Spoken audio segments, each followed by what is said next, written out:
Super പ്രൈമിൻ്റെയും അവസാന ഘട്ടത്തിലേക്ക് ഇനി കുറച്ച് സമയമേ ഉള്ളൂ. അതുകൊണ്ട് അതിഥികൾ ചുരുക്കം വാക്കുകളിൽ മറുപടി പറയണമെന്ന് ഞാൻ അഭ്യർത്ഥിക്കുന്നു. പ്രൊഫസർ ജി സഞ്ജീവ്, ഇവിടെ ഈ പുതിയ സമിതിയൊക്കെ വന്നാലും അന്തിമമായി ഈ കോളേജിലെ മാനേജ്മെൻറ്റിന് തന്നെയല്ലേ വിദ്യാർത്ഥികൾക്ക് മേൽ വല്ലാത്ത നിയന്ത്രണമുള്ളത്? അങ്ങനെയല്ലേ ആ സംവിധാനമുള്ളത്? ഇപ്പോൾ ഇൻറ്റേണൽ മാർക്ക് അവർക്ക് സ്വാധീനിച്ചുകൊണ്ട് വിദ്യാർത്ഥികളെ സമ്മർദ്ദത്തിലാക്കിക്കൊണ്ട് ചെയ്യാൻ കഴിയുന്ന കാര്യമാണ്. അതിനിപ്പോൾ കൂടുതൽ ഫീസ് ചോദിച്ചുകൊണ്ടാകാം, അല്ലെങ്കിൽ പിഴശിക്ഷ വഴിയാകാം, അല്ലെങ്കിൽ ഈ പറയുന്ന അവധിക്കാലത്തും ഹോസ്റ്റൽ ഫീസ് ആവശ്യപ്പെട്ടുകൊണ്ടാകാം. ഇങ്ങനെ പല കാര്യങ്ങളാകാം സാമ്പത്തികമായി അവർ നേടാൻ ഉദ്ദേശിക്കുന്ന. പക്ഷേ അതിൽ സമ്മർദ്ദപ്പെടുത്താൻ ഈ ഇൻറ്റേണൽ അസസ്മെൻറ്റ്, അതുപോലെ തന്നെ ഇയർ ഔട്ടാക്കാനുള്ള നടപടി, അതുപോലെ തന്നെ ഈ സ്വഭാവ സർട്ടിഫിക്കറ്റ് കൊടുക്കുന്നതിൽ ഇടപെടാൻ കഴിയും. ഇപ്പോൾ ഇന്നൊരു മാധ്യമം റിപ്പോർട്ട് ചെയ്തിട്ടുണ്ട്, ഈ നെഹ്റു കോളേജിലെ തന്നെ ഒരു വിദ്യാർത്ഥിക്ക് 2 തവണ സർവകലാശാലയെ സമീപിക്കേണ്ടി വന്നു, 1 തവണ ഹൈക്കോടതിയെ സമീപിക്കേണ്ടി വന്നു. ഈ സംവിധാനങ്ങളൊക്കെ അവിടെയുണ്ട്. പക്ഷേ ഒരു വിദ്യാർത്ഥിയുടെ ഈ പറയുന്ന വിദ്യാഭ്യാസ കാലയളവിലെ ഈ അക്കാദമിക് വർഷത്തിൽ കോടതി കയറി ഇറങ്ങാനും അതുപോലെ തന്നെ സർവകലാശാല കയറി ഇറങ്ങാനുമാണ് സമയം പാഴാകുന്നത് എങ്കിൽ അതൊരു വലിയ പ്രശ്നമാണ്. അതുകൊണ്ട് ഇനി എത്ര വലിയ സമിതികൾ വന്നാലും, എന്ത് ഓംബുഡ്സ്മാൻ വന്ന് ചോദ്യം ചോദിച്ചാലും കാര്യങ്ങൾ നല്ല വഴിക്ക് പോകുമോ പ്രൊഫസർ സഞ്ജീവ്? ഏത് ഓംബുഡ്സ്മാൻ വന്ന് ചോദിച്ചാലും ഇതിനകത്ത് പരിഹാരം ഉണ്ടാകാനായിട്ട് പോകുന്നില്ല. കാരണം അല്ലാതെ തന്നെ ഈ കുട്ടികൾക്ക് അവരുടെ പ്രശ്നങ്ങൾ പറയാനുള്ള അവസരം കൊടുത്തു കഴിഞ്ഞു എന്നൊക്കെയാണ് എഴുതി വെക്കപ്പെട്ട നിയമങ്ങൾ അനുസരിച്ച് അനുഭവങ്ങളുണ്ട് നമ്മൾ മനസ്സിലാക്കുന്നത്. ഞാൻ ചർച്ചയുടെ ആദ്യത്തെ ഘട്ടത്തിൽ ഇല്ലാതിരുന്ന ആളായതുകൊണ്ട് എനിക്ക് 1 മിനിറ്റ് സമയം തരൂ.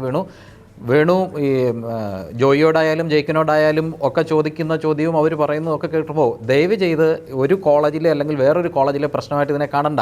ഇത് ഒരാത്മഹത്യയുടെ പ്രശ്നമല്ല, വലിയൊരു ആത്മഹത്യ ഇവിടെ നടന്നുകൊണ്ടിരിക്കുകയാണ്. അത് ഈ എഞ്ചിനീയറിംഗ് വിദ്യാഭ്യാസം എന്ന് പറയുന്ന അതിൻ്റെ ആത്മാവാണ് നഷ്ടപ്പെട്ടുകൊണ്ടിരിക്കുന്നത്. ആത്മഹത്യ എന്ന് പറഞ്ഞാൽ ഒരു വ്യക്തിയുടെ ജീവൻ നഷ്ടപ്പെടുന്നതിനെ മാത്രമായിട്ട് കാണണ്ട, ഈ ഒരു സംവിധാനത്തിൻ്റെ ആത്മാവ് നഷ്ടപ്പെട്ടിരിക്കുകയാണ്. ഗവൺമെൻറ്റുകളേക്കും അപ്പുറത്തേക്ക്, സർവകലാശാലകൾക്കും ഒക്കെ അപ്പുറത്തേക്കുള്ള വലിയ സ്വാധീന ശക്തി കേരളത്തിലെ സ്വകാര്യ സ്വാശ്രയ മാനേജ്മെൻറ്റുകൾ നേടിക്കഴിഞ്ഞു. ഈ 120 കോളേജുകൾ നടത്തുന്ന ആളുകൾ, നിങ്ങൾ വെറുതെ ഒന്ന് ആലോചിച്ച് നോക്കൂ. ഇന്ന് കോളേജുകൾ മുഴുവൻ അടച്ചിട്ടുകൊണ്ട് MG യൂണിവേഴ്സിറ്റിയുടെ കീഴിലുള്ള എഞ്ചിനീയറിംഗ് കോളേജുകളിൽ ഇന്ന് ലാബ് എക്സാമിനേഷൻസ് നടക്കേണ്ട ദിവസമാണ്, പ്രാക്ടിക്കൽ പരീക്ഷ നടക്കുന്ന ദിവസമാണ്. അവിടെയാണ് ഗവൺമെൻറ്റിനെ മുഴുവൻ വെല്ലുവിളിച്ചുകൊണ്ട് ഒരു സിനിമാ തിയേറ്റർ അടച്ചിടുന്ന ലാഘവത്തോടു കൂടി കോളേജുകൾ അടച്ചിടാനുള്ള അത്ര സ്വാധീന ശക്തി കേരളത്തിലെ സ്വാശ്രയ മാനേജ്മെൻറ്റുകൾ നേടിയെടുത്തിരിക്കുന്നു.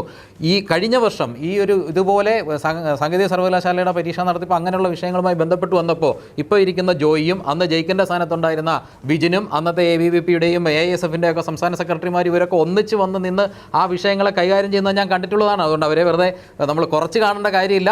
ഈ വിഷയത്തിൻ്റെ ഗൗരവം അവർ മനസ്സിലാക്കുന്നു എന്നുള്ളതാണ്. ഇന്ന് കേരളത്തിലെ പൊതുസമൂഹം ഈ വിഷയത്തിൽ വളരെ സജീവമായിട്ട് ഇടപെട്ടേ പറ്റുള്ളൂ. അതിന് ഗവൺമെൻറ്റിൻ്റെ ഭാഗത്തു നിന്നുള്ള ഇനിഷ്യേറ്റീവ് അത്രയും നല്ലത്. അത് ഈ പറഞ്ഞതുപോലെ തന്നെ അന്തിമമായി അധികാരം നടത്തിപ്പോൾ ഒക്കെ ഈ കോളേജുകളിലേക്കൊക്കെ തന്നെ വരും. അതിനെ കോളേജുകളെ ശക്തമായി നിയന്ത്രിക്കാനുള്ള സാമൂഹ്യ നിയന്ത്രണം എന്നുള്ളൊരിതിലേക്ക് പോയെങ്കിൽ മാത്രമേ നിർവാഹമുള്ളൂ. അതിനെ ഞാൻ ആദ്യം പറയാൻ ശ്രമിച്ചത് അതാണ്.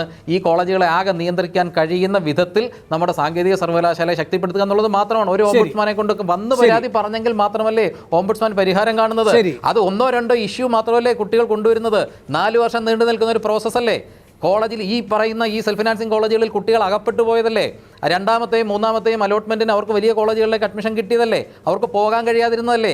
4 വർഷത്തെ ഫീസ് അടച്ചെങ്കിലേ നിങ്ങളെ വിടുള്ളൂ എന്ന് കാലാകാലങ്ങളിൽ മാറി വന്ന സർക്കാരുകളുമായി ഉണ്ടാക്കിയ എഗ്രിമെൻറ്റിൻ്റെ അടിസ്ഥാനത്തിൽ അവരവിടെ പെട്ടുപോയതല്ലേ ഈ കുഞ്ഞുങ്ങൾ. ഈ എഞ്ചിനീയറിംഗ് വിദ്യാഭ്യാസം എന്ന് പറയുന്നത് അത്ര പെട്ടെന്ന്, ഇപ്പം ഞാനൊരു എഞ്ചിനീയർ അല്ല, ഞാനൊരു എഞ്ചിനീയറിംഗ് കോളേജിൽ പഠിപ്പിക്കുന്ന ആളാണ്. എഞ്ചിനീയറിംഗ് വിദ്യാഭ്യാസത്തിൻ്റെ സങ്കീർണതകളിലേക്കൊക്കെ ഇത്രയധികം കുട്ടികൾക്കൊന്നും എത്തിച്ചേരാനായിട്ട് കഴിയില്ല. ഇതൊരു മധ്യവർഗത്തിൻ്റെ സ്വപ്നങ്ങളെ വിറ്റ് കാശാക്കാൻ കുറേ ബാർ മുതലാളിമാരും കുറച്ച് ബ്ലേഡ് കമ്പനിക്കാരനും ഒക്കെ കോളേജ് ചോദിച്ചു വന്നപ്പോൾ ശുദ്ധാത്മാവായിരുന്ന നമ്മുടെ മുൻ മുഖ്യമന്ത്രി അഴിമതി ആരോപണം വേണ്ട, ചോദിച്ചവർക്കെല്ലാം കൊടുത്തു, നിങ്ങൾ പോയി AICTന്ന് സാങ്ഷൻ വാങ്ങിച്ചുകൊണ്ട് വന്നോളൂ, കോളേജ് തുടങ്ങിക്കോളൂ എന്ന് പറഞ്ഞു. കേരളത്തിൽ നിന്ന് അടക്കമുള്ള എഞ്ചിനീയറിംഗ് കോളേജുകളിൽ നിന്ന് ചാക്ക് കണക്കിന് പണം വാങ്ങിയതിൻ്റെ പേരിൽ AICTയുടെ ചെയർമാനെ പോലീസ് അറസ്റ്റ് ചെയ്തിട്ടുണ്ട്, CBI അറസ്റ്റ് ചെയ്തിട്ടുണ്ട്. നമ്മളൊക്കെ വെച്ചാരാധിക്കുന്ന ഓൾ ഇന്ത്യ മെഡിക്കൽ കൗൺസിൽ, ഇതിനൊക്കെ വലിയ ബോഡിയല്ലേ. ശിവൻ വക്കീൽ ഇരിക്കുന്നുണ്ടല്ലോ, ചോദിച്ചു നോക്കൂ, മെഡിക്കൽ കൗൺസിലിന്റെ ചെയർമാൻ ജയിലിൽ കിടന്നു. ശരി, ഞാൻ എനിക്ക് ആവണീശ്വരൻ രാജശേഖരനിലേക്കും ജയിക്കിലേക്കും പോകേണ്ടതുണ്ട്. രണ്ടുപേർക്കും ഓരോ മിനിറ്റ് വീതം മാത്രം. ആദ്യം ശ്രീ ആവണീശ്വരൻ രാജശേഖരൻ, മുഖ്യമന്ത്രിയും ടോമും കൈകോർത്ത് നിൽക്കുന്ന ചിത്രത്തിന്റെ ബലമുണ്ടല്ലോ, അതിലുള്ള വിശ്വാസം കൊണ്ടാണോ നിങ്ങൾ ഉമ്മൻചാണ്ടിയെ പോയി വീണ്ടും വീണ്ടും കാണുന്നത്? സത്യം പറയൂ. സാറേ, ഞാൻ ഒരു കുട്ടിയുടെ രക്ഷകർത്താവാണ്. എനിക്ക് രാഷ്ട്രീയം പറയുന്നതിനകത്ത് ഒരുപാട് പ്രതിസന്ധി നേരിടേണ്ടി വരുന്നുണ്ട്. അപ്പോൾ ഞാൻ ഒരു കാര്യം സത്യം പറയാം, ഈ വിഷയവുമായി ബന്ധപ്പെട്ടുകൊണ്ട് ഈ വിദ്യാർത്ഥികളുടെ പ്രശ്നവുമായി ബന്ധപ്പെട്ടുകൊണ്ട് SFI എന്ന് പറഞ്ഞ സംഘടനയാണ് ആദ്യം ഈ കോളേജ് വന്നിട്ടുള്ളതും കഴിഞ്ഞ ദിവസം ഏതാണ്ട് 1000-ഓളം വിദ്യാർത്ഥികളെ സംഘടിപ്പിച്ചുകൊണ്ട് ഒരു വലിയ സമരം അവിടെ നടത്തിയിട്ടുണ്ട്. അതിന് ഞാനത് മറന്നുപോയതാണ്. തീർച്ചയായിട്ടും SFI എന്ന സംഘടനയോട് ജോയി ടോംസിലേക്കൊരു സമരം നടത്താനുള്ള ആർജവമുണ്ടോ? തീർച്ചയായും ടോംസിലേക്കല്ല, എല്ലായിടത്തേക്കും ടോംസിലേക്ക് നടത്താനുള്ള ആർജവമുണ്ടോ? വിദ്യാർത്ഥികളെ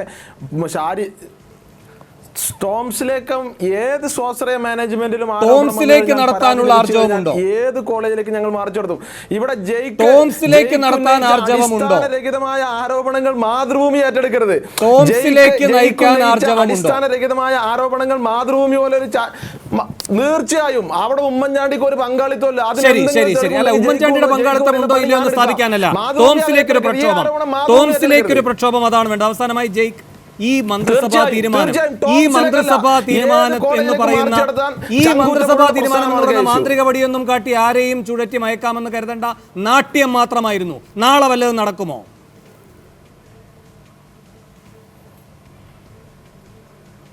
ശ്രീ വേണു, നിങ്ങൾ ചോദിച്ച ചോദ്യത്തിലേക്ക് ഞാൻ പറഞ്ഞ് അവസാനിപ്പിക്കാം. എനിക്കൊരു ഒറ്റ മിനിറ്റ് തന്നെ മാത്രം ലഭിച്ചാൽ മതി. ഇവിടെ മന്ത്രിസഭാ തീരുമാനവും ഇവിടുത്തെ സാങ്കേതിക സർവകലാശാല സംബന്ധിച്ചുള്ള പ്രശ്നങ്ങളുമൊക്കെ സഞ്ജീവ് മാഷ് ഉൾപ്പെടെ വിമർശനപരമായി ഉന്നയിച്ചു. ഞാൻ പറയട്ടെ, SFIക്ക് ഇപ്പോഴും പൂർണ്ണ തൃപ്തിയില്ല സാങ്കേതിക സർവകലാശാലയുടെ പ്രവർത്തനത്തിൽ. അതുകൊണ്ടാണ് ഈ ഇടതുപക്ഷ ജനാധിപത്യ മുന്നണി സർക്കാർ അധികാരം ഏറ്റെടുത്തതിന് ശേഷവും സാങ്കേതിക സർവകലാശാലയുടെ പരീക്ഷ സ്വകാര്യ ഏജൻസിയെ വെച്ച് നടത്താൻ ശ്രമിച്ചപ്പോൾ ഏറ്റവും മുന്നിൽ നിന്ന് സമരം നയിച്ചത് SFI തന്നെയായിരുന്നു. അതുകൊണ്ട് സാങ്കേതിക സർവകലാശാലയുടെ പ്രവർത്തനങ്ങൾ ഇനിയും മെച്ചപ്പെടുത്തേണ്ടിയിരിക്കുന്നു. സ്വാശ്രയ കോളേജുകളെ നിയന്ത്രിക്കാൻ ഒരു ഓംബുഡ്സ്മാൻ ഒരു മുന്നേറ്റം മാത്രമാണ്, പക്ഷെ അതുകൊണ്ട് പൂർണ്ണമാകുന്നില്ല എന്ന് തന്നെയാണ് SFIയുടെ നിലപാട്. എവിടെയാണ് ശ്രീ വേണു പ്രശ്നം? നമ്മുടെ നാട്ടിലെ മുഴുവൻ സ്വാശ്രയ എഞ്ചിനീയറിംഗ് കോളേജുകളും സ്വന്തമായി ചട്ടം നിർമ്മിക്കുകയാണ്. ഒരു കോളേജിന് സ്വന്തമായി ഞാൻ ഇടപെടുകയാണ്. നാളെ പിടിക്കാനുള്ള കനകാവസരമായി സംഭവം മാറട്ടെ. വളരെയധികം നന്ദി. ചർച്ചയിൽ പങ്കെടുത്ത എല്ലാവർക്കും. സൂപ്പർ പ്രൈം ടൈം അവസാനിക്കുന്നു. ഇനി വക്രദൃഷ്ടി കാണാം.